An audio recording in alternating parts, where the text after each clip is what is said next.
Today I am going to show you how to do the Wi-Fi setup of your HP DeskJet 4310 all-in-one printer. First we will enter this printer into the setup mode.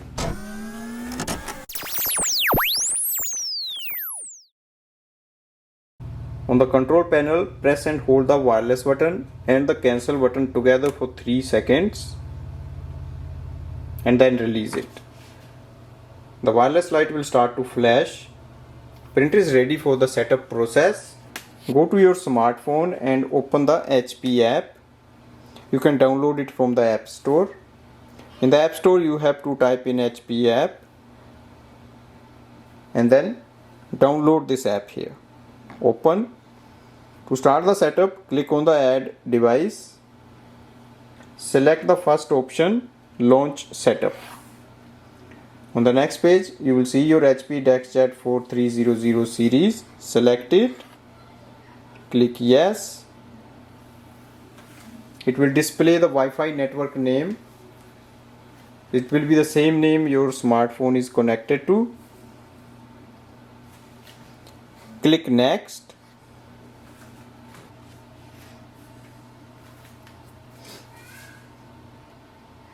Setup is complete. Click done.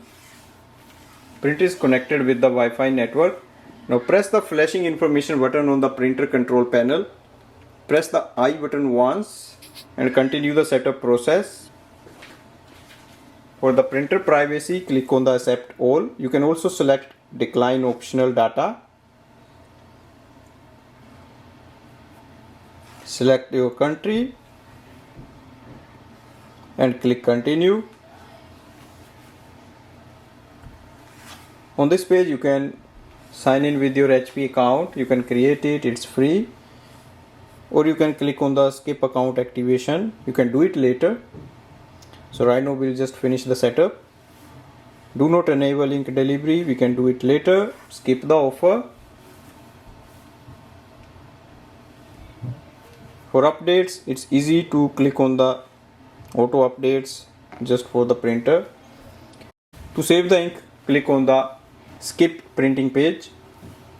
Continue. That's our printer and we can start using it for wireless printing and scanning using the app from here. So that's the Wi-Fi setup of the printer. So we are connected with the home internet and we can use it over the Wi-Fi for wireless printing and scanning.